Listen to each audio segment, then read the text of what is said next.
At yan ang balita. Ako si Margie Valdez-Bentulan ng Radyo 5 para sa 1PH. Kami ang boses ng pinagkakaisang Pilipinas. Aksyon! Aksyon! Aksyon! News Update!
Isang magandang umaga sa ating televiewers all over the country. Ako po si Aya De Leon. Ako naman po si Guiao. Welcome to another episode of 1PH Tayo.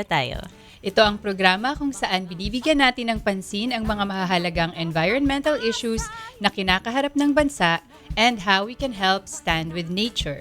Every week, we focus on a current environmental theme or topic. We will also be highlighting initiatives and programs based on this theme na magpapaalala sa atin na walang ibang makakatugon sa kinakaharap na problema ng kapaligiran kung hindi tayo rin. And what is our topic this week? It's still related to our topic from last week, but now we're bringing it a little bit closer to urban areas. So this week we're talking about urban agriculture. Because last week we talked about agriculture in general. Parang how it's connected to climate change, diba?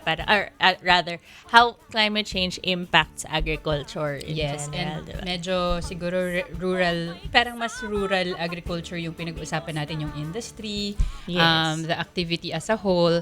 But now we're going to talk about what we can do in relation to agriculture na mas pang home consumption or for businesses, yung parang small businesses. Small businesses. Tapos, so this episode, syempre, as usual, meron po tayong chikalikasan. Medyo may pag-uusapan tayong ban on single-use plastic. Tapos, yung benefits of urban farming, ganyan. Tapos, sa Earthwise, meron po tayong guest na medyo mas explain sa atin ng onte kung paano ba talaga gawin itong urban farming na to. Tapos, meron tayong pack, of course. Tapos, andito rin si Ate Kim today. Oh, special last week and this week. Kasama natin si Ate Kim. Okay. True. So, abangan nyo po yan. Ayan. So, for chikalikasan, before we go straight to the theme, yung ating chika related to urban agriculture, meron muna tayong isi-share sa ating televiewers na fresh news tungkol sa isang Senate bill na inilabas this week lang ba? Last Parang week? a few days ago I think parang ni Senator Kiko Pangilinan, no? Yes. Parang ano ba tong bill na to? Itong bill na to, very fresh. We just also heard about it very recently. So si Senator Kiko Pangilinan has filed a Senate bill number 40, Senate Bill 40, called the Single-Use Plastics Regulation and Management Act of 2009. So it's really focused on single-use plastic, parang ban siya, no? Yes. Pero hindi naman siya total ban. It's management and regulation. And we have talked a lot, I think we've talked a lot about plastics on the show. And it's kind of this is good news that there's an actual bill that is already filed in the Senate that addresses this ng malawakan, no? National level siya. Hindi siya yung, hindi lang siya, of course, we've heard about various initiatives, may ordinances na rin tayong nabalitaan, tsaka mga initiatives of local government units like yung Quezon City before, di ba? Yeah. But this is different because, of course, it's gonna be a national law, and it's gonna be nationwide yung application niya. Yes, kasi yung itong bill na to, so ulitin po namin yung Single-Use Plastics Regulation and Management Act of 2019, no? So, po kasi siya, maraming ganitong ibang, well, hindi naman marami, pero nagsisimula na rin po kasi siya sa ibang bansa na may mga ban on single-use plastics. So, pati tayo, meron na rin tayong proposed bill for that. Tapos yung single-use plastics po, yan po yung mga grocery bag, yung mga food packaging, yung mga film bag, ganyan. Water bottle, straw, stirrer, container, sachet, ganyan. Tsaka yung mga styrofoam, kasama nga yung Pati styrofoam yung spoons and forks. Spoons and forks, plastic cutlery. These are the things that we use a lot of on a day-to-day basis, but maybe we don't really think about them anymore, Yes, diba? Kasi out of convenience, since, diba, parang since we were growing up, we are used to take out. May kasama yung spoon and fork, may kasamang straw yung drink mo pag binigay sa'yo sa restaurant, etc. But now, we're becoming more aware of what this quote-unquote single-use plastics are. And basically, from the term, it's the isang gamitan. yung mga materials na once lang natin gagamitin or siguro at most 2 or 3 times kung matyaga kang maghugas ng konti. Pero the idea is you use them once and you throw them away. But because they're plastic, what do we know about plastic? They do not biodegrade. Yes, they can last up to 1,000 years. So they stay in the environment for a very, very long time, long after we're gone. But the duration of how quickly we use them, it can be, a few minutes at the most. So sila po may forever.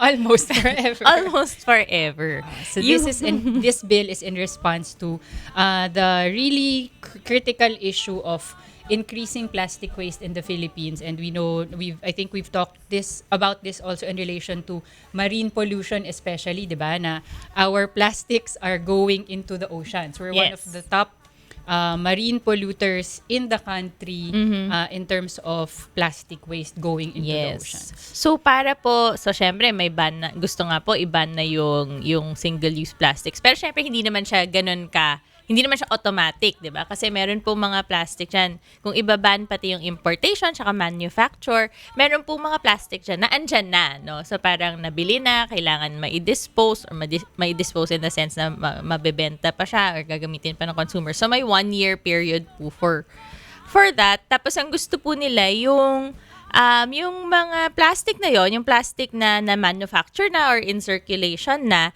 meron po siyang parang incentive, no? Sabi nila meron kaya 5 peso discount para sa consumers pag gumamit sila ng recyclable bag or pag nagdala silang sarili nilang mga plastic na gamit. Tapos, kapag naman po kinailangan yung bumili ng plastic, may charge naman po na 5 pesos. So parang sinasabi nila yung 20% nung 5 pesos na yon mapupunta dun sa business owner. Tapos yung 80% nung plastic na yon mapupunta sa isang special plastic fund na ini-establish nung bill. So, kumbaga kapag gagamit ka ng bagong plastic, may penalty ka. Pero kapag gumamit ka ng gamit mo na talaga or ng plastic or non-plastic na kunya mga eco bag, ganyan, meron ka pang incentive na may discount kang 5 pesos. Correct. So para siyang, it has both yung tinatawag nating carrot and stick, no? Na, Yes. if you don't bring your own bags or if you don't wanna just carry kasi usually kung maliit lang naman, pwede mo lang ilagay yun sa bag mo or hawakan mo na lang, 'di ba? Actually. So if you don't bring your own bags, parang meron kang stick or disincentive, you have to pay more for the use of the plastic, and vice versa, if you don't use the single-use plastic and bring your own, meron kang carrot or incentive that you get a discount. So nire-reward yung pag-recycle mo, So diba? pang-engganyo siya or pang-discourage or pang-encourage depending on what you choose to do. Yes. So, ang tanong naman po sa viewers is, pabor ba kayo sa ganitong sa batas na ito na pinopropose ni Senator Pangilinan? So, pwede naman po kayo mag-comment sa aming Facebook. Yes. Meron po, naka-stream po itong ating episode ngayon sa 1PH Facebook page. So, live po yan. Pwede kayong mag-comment and we'll be able to see your comments right now as the show is airing. So it's on the 1PH Facebook page, and we also have reposted the live stream to the Para Bukas Facebook page. So either of those pages po, pwede kayong mag-comment and we'll try to see and respond to your comments kung meron man po. Yes. So, ang ano po dyan, it actually for me, interesting to see kung ano talaga mangyayari sa bill na yun. No? Kasi kailangan naman po talaga natin ng regulation na sa plastic. Tsaka, medyo it's time dahil tayo ang third biggest plastic waste source sa oceans. Yes, and that's not a claim to fame na gusto hindi siya nakaka-proud. Hindi diba? siya nakaka-proud. Na top 3 tayo. Parang, guys, nakakahiya. Yes. Speaking of guys. Guys, okay, yan. So, kung maalala nyo po, meron kaming isa pang Instagram account called Guys Naman. You can follow and see our posts there. We actually have a few examples there of plastic. Mostly yung currently na post natin doon ay mga plastic, single-use plastic waste na nasa oceans natin. So, Yes. Please look at our our Instagram account at Guys Naman, and if you have other examples of these kinds of behavior, please feel free to send us your submissions and we'll feature them on the Instagram account as well as here on the show. Yes. So, pero dahil nga, di ba kanina sabi natin, ang theme natin actually for today is urban farming. Di ba? Yes. Urban agriculture. Ano nga ba ang urban farming? Okay, urban farming. Yung farming or agriculture na pag-usapan natin siya last week, di ba? Ito yung pagpapadami at pagpapalaganap ng hayop at halaman for human use. Yes. Yan. So it's similar except that now we are situating the farming or growing activities in urban areas. So sa mga syudad or mga municipalities na malalaki, imbis na sa countryside yan where we have big plots of land that we are growing halimbawa rice or vegetables or mga fruits, we are now talking about how to farm in yung mga built up areas, mga places where there are more people and probably less space to grow these things kasi there's less land most of the time. So parang ang urban farming urban agriculture, nilipat mo ngayon yung lugar, 'di ba? Parang ibang lugar siya. So farming siya, agriculture siya, pero ngayon sa may syudad, 'di ba? Or doon sa sa lugar na mas maraming tao. Meaning, kung mas maraming tao, mas maraming building, mas maraming infrastruktura, ayan. Ibig sabihin, mas onte yung space para magtanim, 'di ba? So yun yung challenge doon. At mas maraming tao. Mas maraming tao. And lalo ngayon, there's so much development going on all over the world.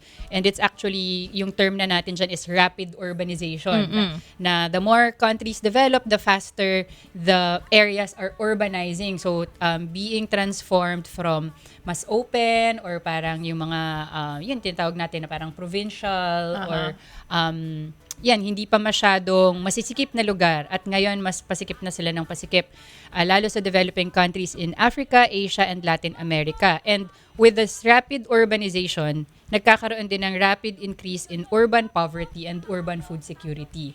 Kasi hindi nakaka-cope yung systems, dumadami masyado yung tao, pero nasasabayan siya ng mga inequality, may mga mas hindi nagbe-benefit from the development in these urban areas, so may kahirapan, at pati yung food insecurity. Yes. Kaya mahalagang pag-usapan ngayon, paano ba natin pwedeng i-address yung poverty and food insecurity in urban areas through activities like urban farming? Yes. So parang dahil nga po dumadami yung tao sa mga lugar na to, 'di ba?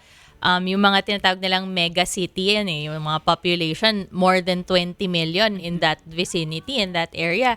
So habang dumadami po yung tao, dumadami yung mga buildings, sumisikip ang lugar, dumadami ang mahirap, dumadami ang nagugutom. Exactly. So parang paano po ba yan natin pwedeng masolusyonan using through urban farming or urban agriculture, di ba? Na parang medyo kailangan ba talaga bilhin mo lahat ng pagkain mo lagi? Diba? Or baka pwedeng medyo tanim-tanim ka na dyan. Yes. So may iba-ibang benefits tong urban agriculture and it's one way to enhance urban environmental management. So how do we manage our urban environment better? Ano bang benefits ng urban agriculture? Meron tayong economic benefit. So, syempre yung cost of supplying and distributing food into urban areas. So, kung sa rural areas nang gagaling yung pagkain, dadalhin mo pa yan sa urban areas, mayroong nagmamahal yung pagkain mo kasi isusupply, i-distribute, ita-transport mo siya sa urban areas. But with urban farming, maaring hindi mo na kailangan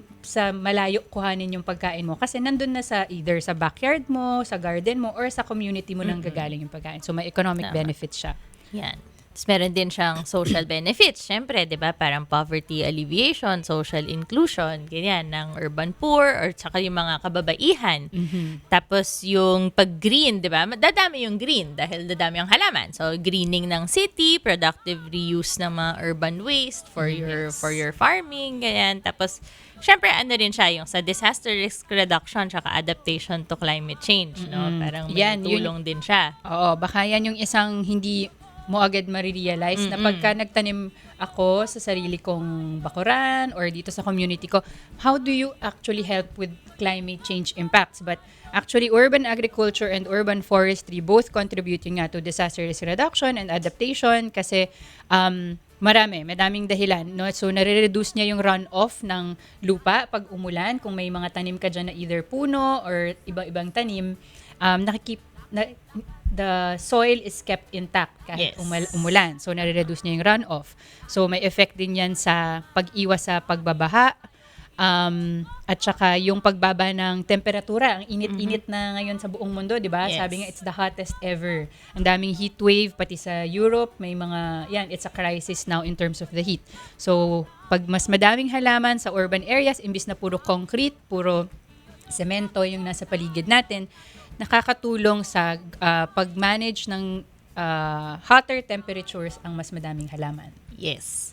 So marami po talagang benefits, no, yung urban farming na ngayon pa lang natin natututunan. And mas mapag-uusapan po natin kung paano ba talaga natin magagawa yon after our break. Kasi meron tayong guest, tapos na mas medyo mas expert siya on urban farming. Kaya pagbalik namin, makikipagkwentuhan tayo sa kanila. Tatanong natin, ano bang pwedeng, in practical terms, ano bang pwedeng gawin ng ating mga urbanites?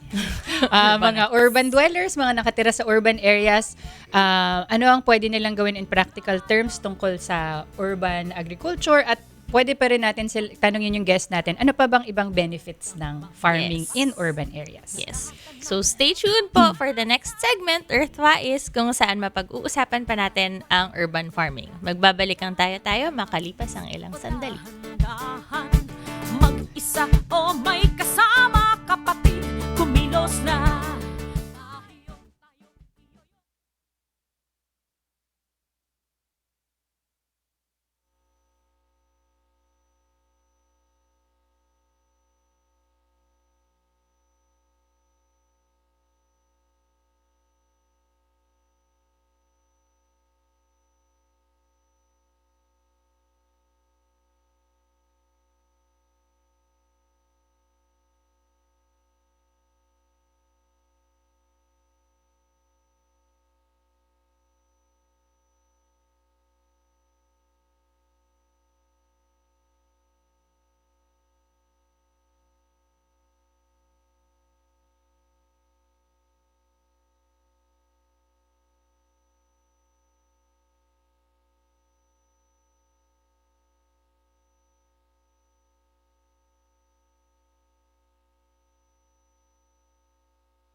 So, welcome back po to 1PH Tayo. Oras na para sa Earthwise, kung saan nag-iimbita kami ng mga tao nagsisikap na gumawa ng pagbabago para sa kalikasan.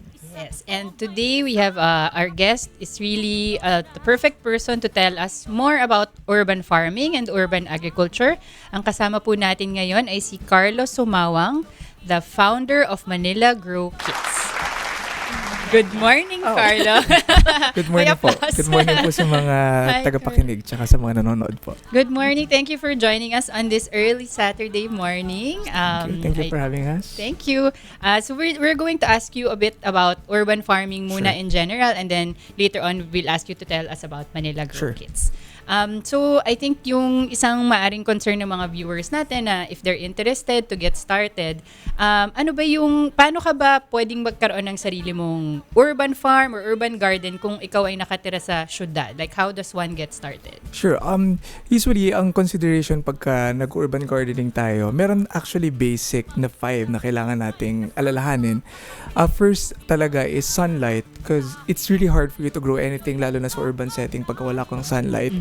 Lalo na ngayon, uso na yung condominium living. So, it's really tricky for you to plant anything lalo na pagka nasa condominium ka. So, when you want to start your garden, I guess in the urban setting, ang una niya talagang hinahanap is sunlight. So, say for example, pagka nasa condominium kayo, ang goal talaga natin is when we try to plant something, kailangan outdoor siya.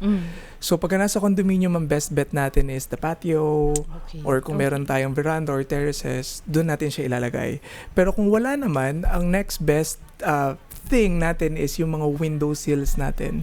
So there we can put yung mga plants natin. Pagka wala talaga, and I've seen a lot of condominium units na medyo maliliit yung windows and halos walang sunlight. Luckily for us right now, mura na lang yung mga growing lights na tinatawag natin. Siguro mga 3 years ago, you can buy one bulb for 3,500 to support a single plant. Pero ngayon, chinek namin, mga nasa 350 pesos na lang. You can buy them online. So, malaki yung naging shift nung mga pwede nating magamit in terms of really trying to grow our plants sa urban setting. Pangalawa, after sunlight is of course yung seeds na gagamitin natin. Luckily for us, again, marami ng buto na pwede nating, seeds ng mga halaman na pwede nating mabili sa mga favorite supply shops natin, garden supply shops. It can range from the flowering to the herb.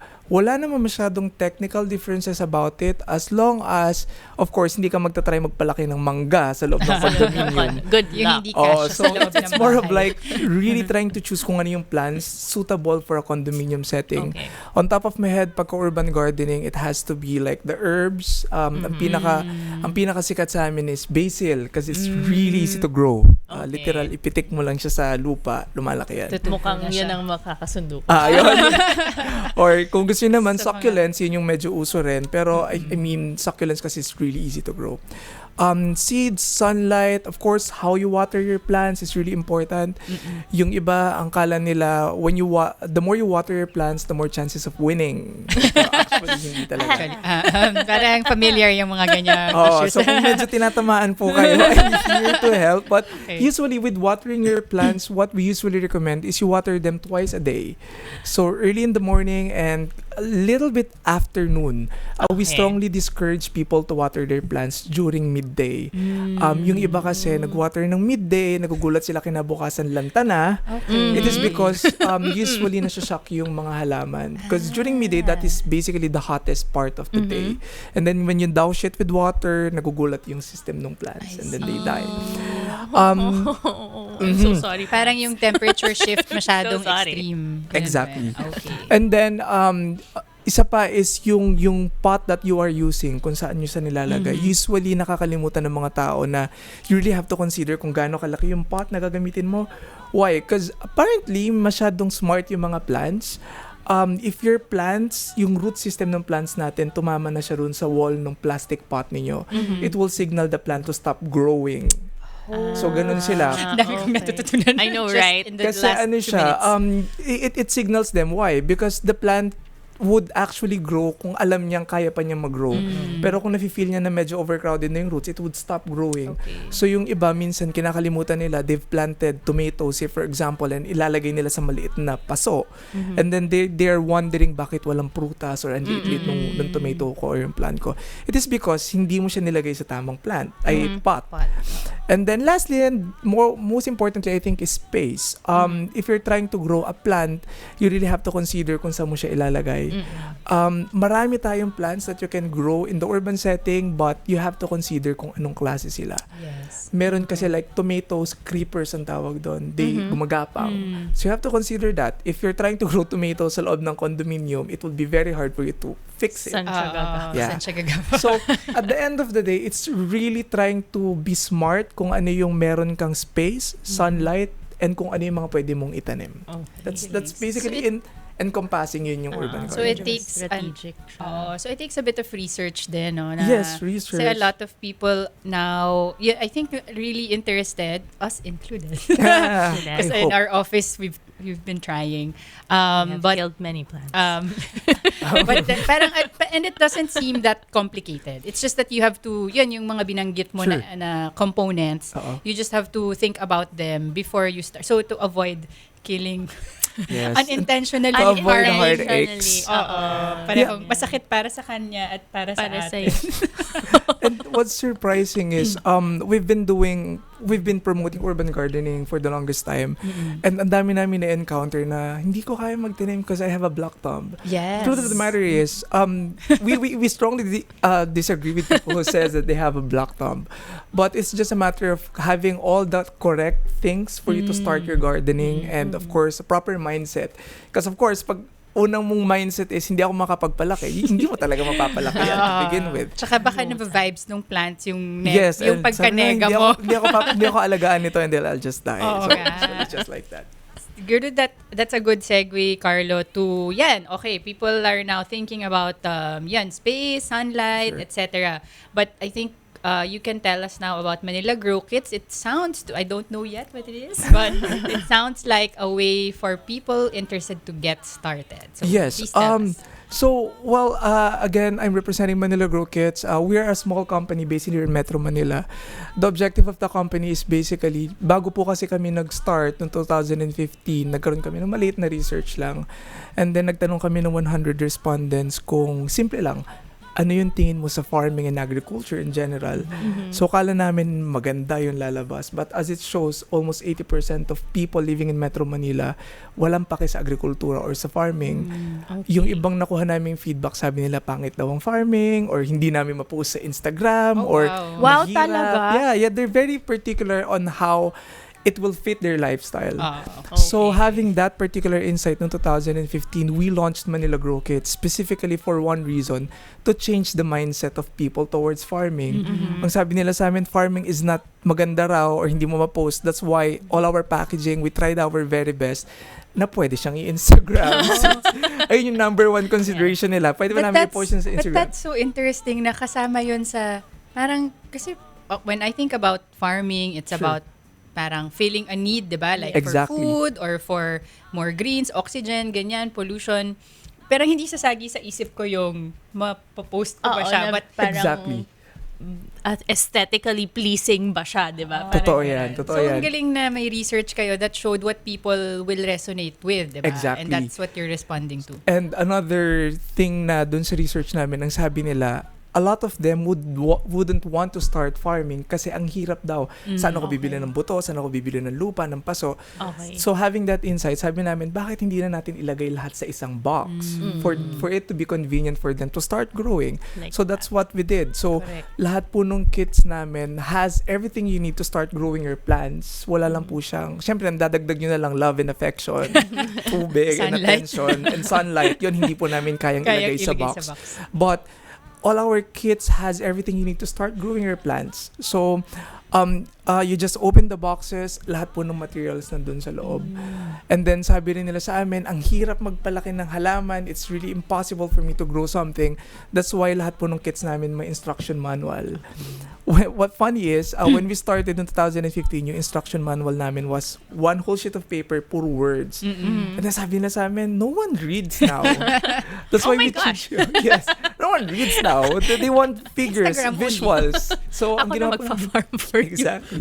So, tinanggal po namin yun, pinalitan namin siya ng infographic. So, the point of the matter is, ang objective talaga namin is, hey, agriculture can be fun. It can fit your lifestyle.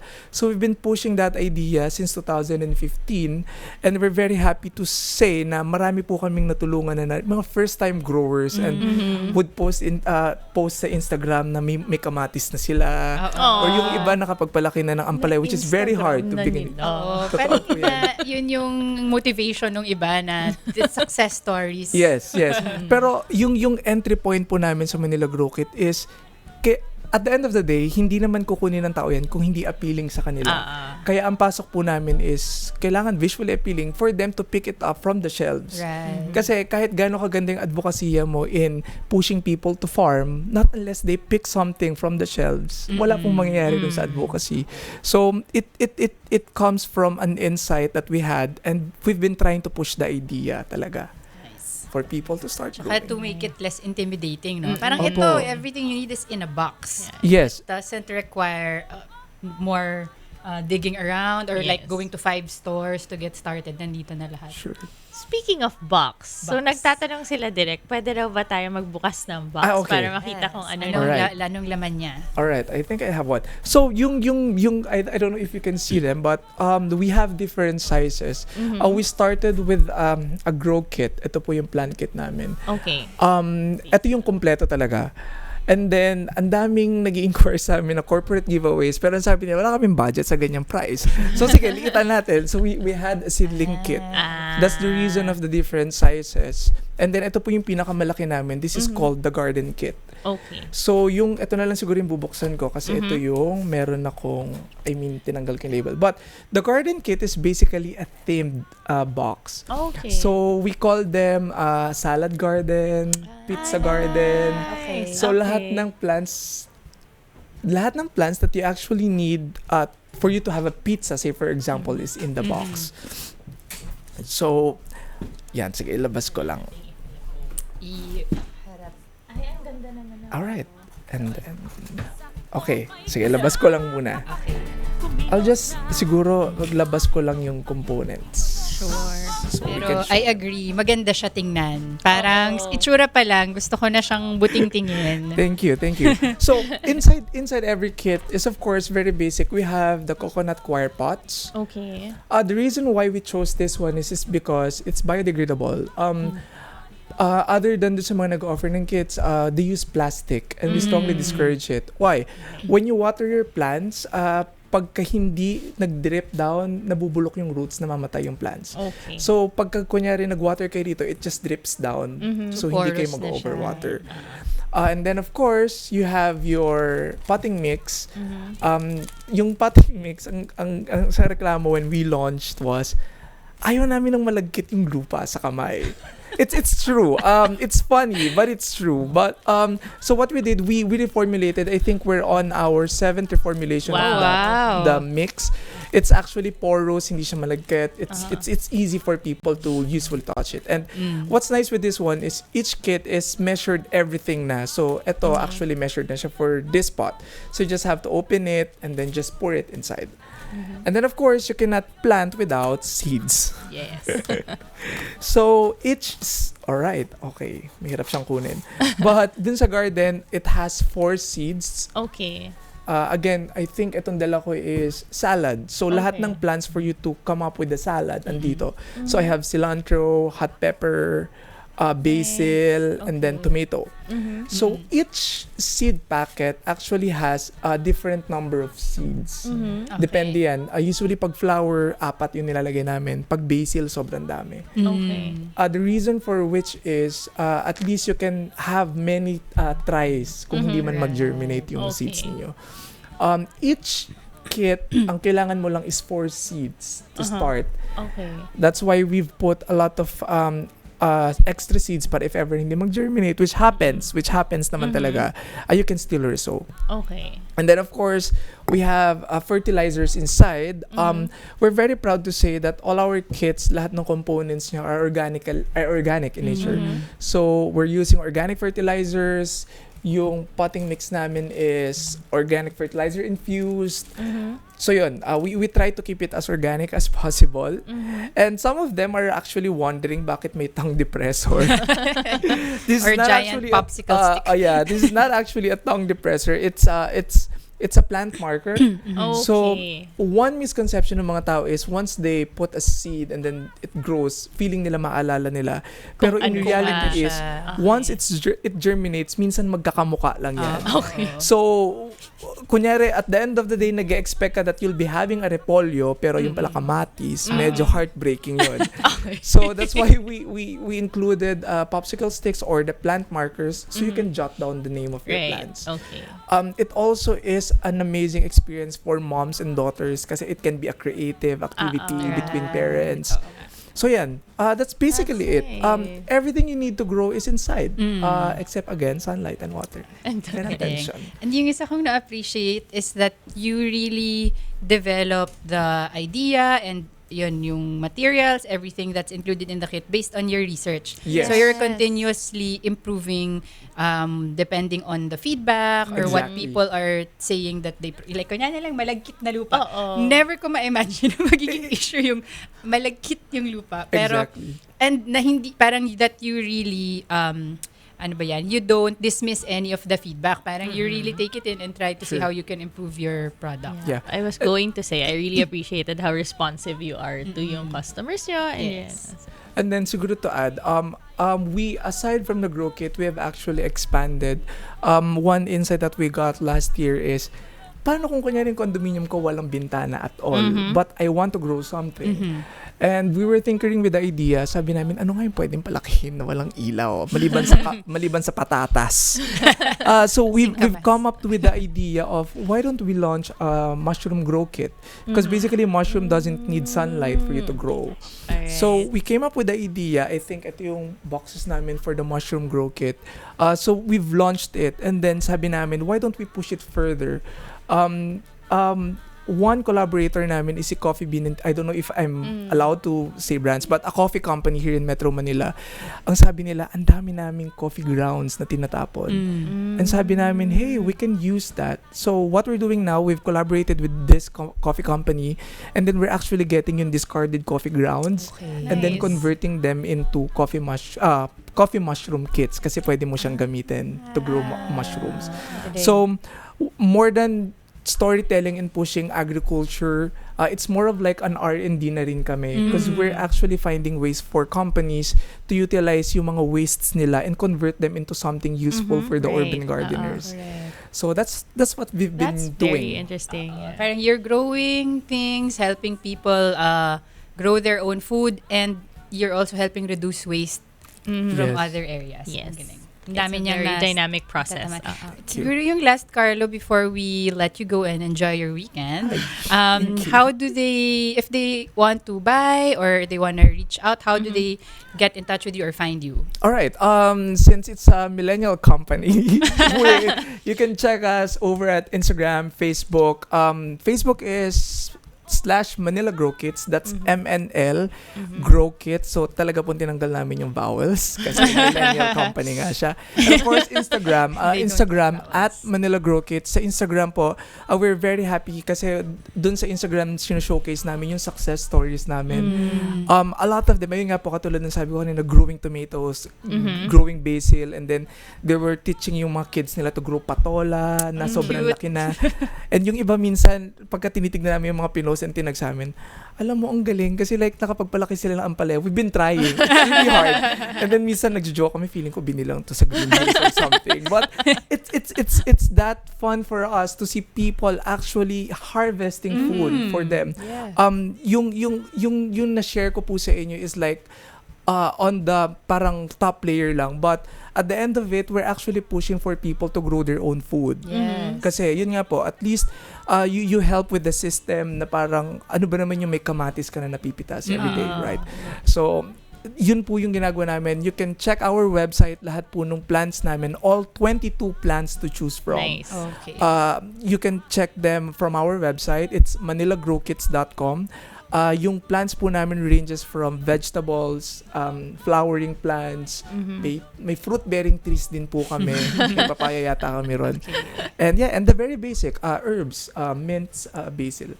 Nice. That's so exciting. Thanks so much. I think I Ito, have a May project. sparkle na in ayas ay ganyan. A project for the next month or so. Thank you so much, Maraming Carlo, salamat for po your for having us. time. For I hope coming. more people patronize your products at Thank Manila you. Grow Kits. Thank you. So now we're going to take a short break, and after the gap, we're going to have Pak. And of course, Tikim with Atty Kim. Abangan nyo po yan after the break. Tayo, iyo, yo, oh, oh, tayo, tayo, iyo, oh. Tayo, iyo, yo, oh, oh, tayo, iyo, oh.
Hello!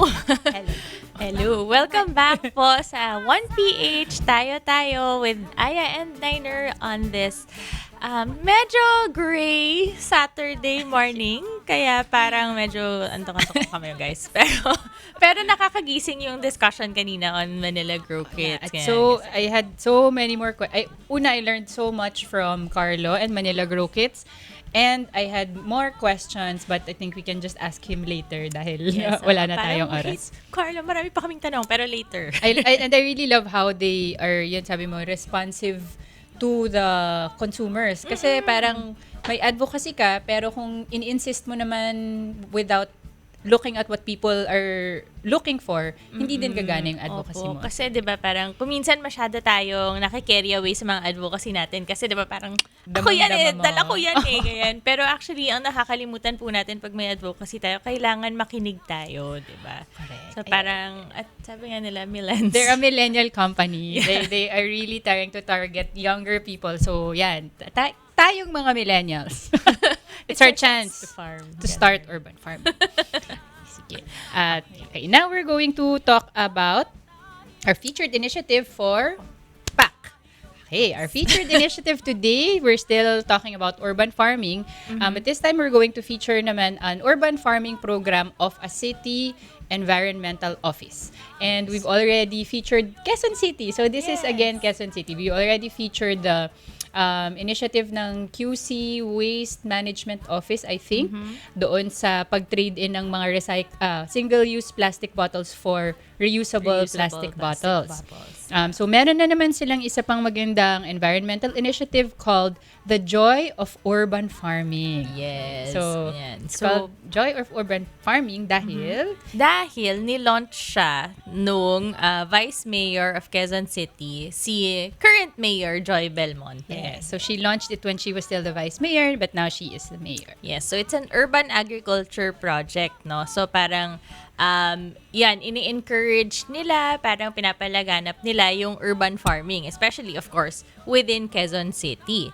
So ano po siya, nilaunch siya noong 2010 in partnership with the Department of Agriculture, with the NR, the Department of Education, various NGOs, and the Allied Botanical Corporation.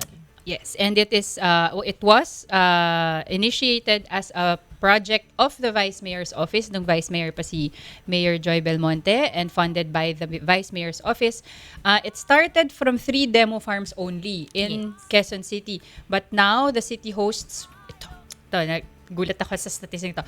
More than 166 urban farms na in the city can be found in different barangays, public elementary schools, daycare centers, parishes, and other NGOs from districts 1 to 6 in Quezon City. So since 2010, in about 9 years time, napalaganap na nila itong program na to in different public areas and even NGOs, areas managed by NGOs. Yes, and meron kasi nga po, di ba, nag-start sila with 3 demo farms. Meron pa rin po silang demo farm sa Quezon City Hall compound mismo. Tapos doon po parang tumatanggap sila ng mga bisita, ganyan, na gustong mas matuto tungkol sa urban farming. So parang pwede silang magpunta doon, mag-aral kung paano pwedeng simulan yung urban farming sa lugar nila para sila rin, di ba? Parang kapag meron na kayong urban farm, yung mga pagkain mo, pwede nyo nang kunin doon. Exactly. And one of the objectives of this program is to convince people to adopt the idea of cultivating their own food. Diba? Sabi natin kanina, one of the benefits of urban farming ay na tutugunan nito yung problema ng urban food insecurity. Yes. So yun yung isang objective din nitong Quezon City program. Gusto nilang turuan yung mga tao na magpatubo ng sarili nilang pagkain para meron din silang safe and healthy diet at pwede pa silang kumita ng additional income, 'di ba? So pwede silang makatipid sa sarili nilang food at kung maging mas sobra pa yung patubo nila, pwede pa nilang ibenta. So pwede pang pagkakitaan. At saka ang maganda dito sa mga community na urban farm, 'di ba? Aside from yung sense of community nyo, magkakaroon kayo ng komunidad doon na nag-share kayo ng lupa kung saan kayo nag-grow ng mga urban farms nyo. Ano pa siya, parang pwede kayo magtulutulungan, 'di ba? Kunyari, saluhan muna kayo, 'di ba? Or bonding sa community, tas makikilala nyo kung sino pa yung ibang mga kapitbahay nyo. Oo. At maliban dun sa the program exists, ang city nagpo-provide din siya ng support. So merong seminars at kumbaga merong proseso kung gusto magsimula ng isang barangay or isang public entity like a school siguro or a parish. Hindi sila, sige, bahala na kayo, magpatubo kayo dyan. So, they are given trainings at saka meron pang mga ocular inspection dun sa proposed farm area. Meron pang agriculturist na dinadala sila na nagtumutulong sa pag-devise ng plano. At saka, so pwede nilang kunin din yung tulong ng mga ibang city employees like the street sweepers, barangay watchmen, yung mga tanod, para tumulong dun sa pag-maintain ng farm. So, it's really sabi mo nga, integrated effort by the local communities to make it successful. Yes. Kaya po, yan ang ating pack for today. Pack na pack siya. At saka yung, kung yung kinikwento kanina ni Carlo na parang madaming agam-agam yung mga urban dwellers sa how do we grow, how do I start, it seems so hard. Yan, yung Quezon City may maganda na po silang example na napalaganap talaga nila ito ng initiative. Pero ito naman, imbis na parang diba kanina condo yung usapin natin, ito naman sa community areas naman siya. So, mas nakakagana siguro yan, may katulong kang i-figure out paano ba tayo magpatubo ng pagkain natin. Yes. So, dahil yun ang ating pack today, meron naman po tayong, well, hindi na siya guest kasi madalas naman natin siyang kasama. Si Atty Kim is not a guest. She's a regular recurring co-host. Yes. Regular recurring co-host. Haba nun tayo haba sa Atty Kim. Pero this week, of course, we also have our wonderful Atty Kim for Tikim with Atty Kim. Good morning, Atty Good morning! Bright na bright And say tayo. good morning to Sylvia. Si Sylvia, ang kapatid ni Susan. Magkapatid sila pero magkaiba sila ng Nanay. ng nanay. Ako ba yung nanay? Ikaw yung tatay. Oh my God, Sylvia! Okay, Atty Kim, can you tell Na-inspire us? ako dun sa guest natin kasi Carlo. Sabi niya, wala daw may tao na may black thumb. Challenge accepted. But so far, this is si Sylvia mint. Okay. Plant. Kasi dati dinala mo si Susan, Si ano? Susan succulent Isa yun siyang eh. succulent. So, okay. pampaganda lang yun eh. Ito, pwede akong mabuhay kay Okay, Sylvia. Sylvia. Tell us about Mint, Sylvia. Usually sa restaurant, nag-order talaga ako nung maarte. Lemon water na may mint leaves di ba? Parang okay. feeling ko refreshing siya. Or yung tea. Usually, yung mga mga mint lola talaga. Tayo. May mga mint tea with leaves, di ba? So this one, and I heard kasi na 4 to 8 hours na ating sunlight na kailangan ni Sylvia. And very easy daw siya. So, para sa akin na beginner, Bagong succulent nanay. lang ako, di ba? So, ngayon ako magta-try Bagong ina. ng bagong ina ng na talagang mabibigyan niya ako ng sustenance ng mint leaves. 48 hours lang yung sunlight niya and hindi naman, I think yung sinabi ni Carlo, nakikinig talaga ako, interesado ako dun. Sabi niya, di ba twice a day lang kailangan? Morning Morning and, Parang medyo o hindi evening, hapon, sabi niya. Basta wag midday. Basta wag Sana, midday, wag di midday. ba? O yun. So, I think, siguro next month, pagbalik ko, bibigyan ako kayo ng Update? Or ng update. Sino ba? Salve naman, si Salve. Or But baka meron ka ng fresh lemonade with mint. Pwede, mo i-share pwede. sa Pwede amin. i-share dito. But then that's the thing. So, see this one, very small lang siya. And ako very excited na ako. I think tama nga yung sinasabi ni Carlo kanina. And I think all businesses should follow na you have to cater. If kailangan, tulad ko, ako na siguro baka ako ata yung nila. Poster subject, child. Poster child ako nung mga customer. Kung nakakatulong na Instagrammable siya, why not? Diba? I think, Instagrammable to very retro si Sylvia. Focus naman kay Sylvia. Oh, Ayan, guys. Focus naman kay Sylvia. Baka magkaroon na siya ng Instagram account, ha? Sila ay Celeb plant. Di ba may ganon? ano yan, mga Atty. Kim's plant babies. Plant babies. So, ayan, di ba? And then, look, parang yung soil niya nga, natutuwa ako dun sa sinabi niya na na nagsistop daw sila mag-grow if they hit the pot. Oo. I have to ask pala, sana di pa siya umuwi, if pwede na ba tong pot Pwede. ko?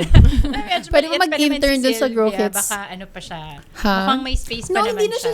siya ata lalaki ng sobra, no? Siguro mga...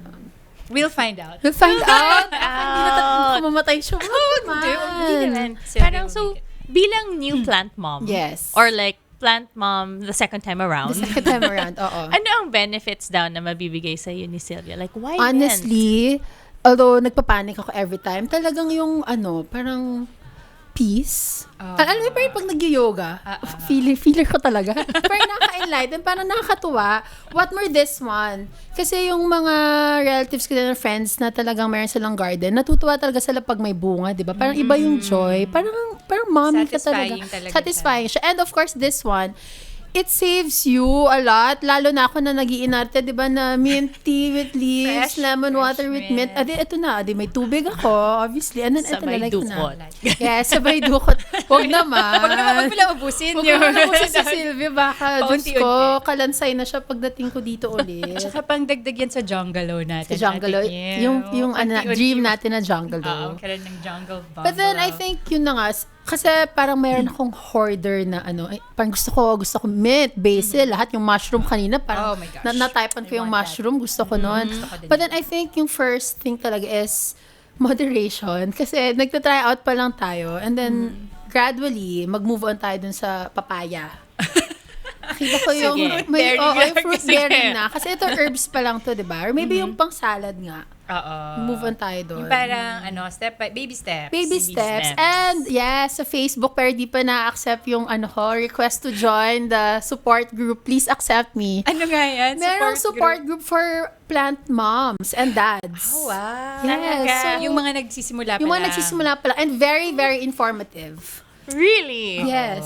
At saka ang isa kong nabalitaan, Ate Kim, dyan sa mint, no? Yung iba pa niyang benefits, nakakatulong siya. Di ba mint tea, popular yan kasi nakakatulong Yes. siya sa yung pag sinisikmura ka, in True. digestion. Digestion, actually, yeah. Oo. Tapos meron din daw siyang benefits for reducing fever and stress. And of course, imbis na bibili ka pa ng mga mints na candy, Nguya. Ito na lang. nguyain mo na, diretso na sa... Totoo ba? Nakakabento yung mint? Nguyain Totoo mo ba daw yun? si Sylvia. Ano Hindi ako yun? niniwala. Sabi na nakakapayat daw yan. Parang, Ay, hindi ko Ang pa hindi kasi ako na-try. sure kaya ayoko i-share. Pero if you know na kung nakakapayat siya, please let us know. Dahil Para- dadami ang kapatid Para ni Sylvia. dadami si Sylvia. Please let us know. Mag-comment below. Kung talagang Kung talagang nakaka- kung may iba nakakapayat pa yung silang alam mint. na benefits ng Yes, mint. oo. Kasi parang yun ang alam naman natin na very refreshing siya, di ba? Pero yung nakakapayat, at least, important yan. Let us Mahalaga know po in sa the amin comments yun. below. Sabihin nyo. Okay, and thank you so much, Ate Kim, for sharing Sylvia with us again. Yes, of course. Your second plant baby. We're going to move now to our tita tips. Okay, so I think sobrang dami na din sigurong tips na nakuha ng ating viewers just from Yes. talking to Carlo with Ate Kim's and Sylvia. Time with us. Yes. And kung may mga interesado pa po for further information on urban farming, madami na daw nahahanap ngayon online. Yes, oo. So, dahil paubos na ang ating oras, magpapaalam na po kami for today. Yes. Magkikita-kita po ulit tayo next week and next Saturday for 1PH tayo. But for now, we have to go. We have to go. So, follow nyo na lang po kami on Twitter at Para Bukas HQ or on Facebook, Para Bukas. Instagram at Para Bukas. Tapos yung at guys naman, andun din po kami. Tapos yung website po namin ay parabukas.com. Yung website pala namin, meron po kaming bagong launch na comms page. Yan. So, nandyan po ang aming mga episodes ng Tayo-Tayo at meron din kaming iba-iba pang bagong nakapost dyan sa resources page. So, yan. Please check out our website because we have new items on there. And Yes. With that, ako po si Niner Guiao. ako po si Aya De Leon. At yan ang kabuuan ng Tayo-Tayo ngayong Sabado, July 6, 2019. At abangan nyo po ang susunod na programa dito sa 1PH, ang Kwentong Kutsara. Stay tuned. Ay, wala na palang kwentong kutsara. But, merong susunod na programa. So, Ay, sorry po.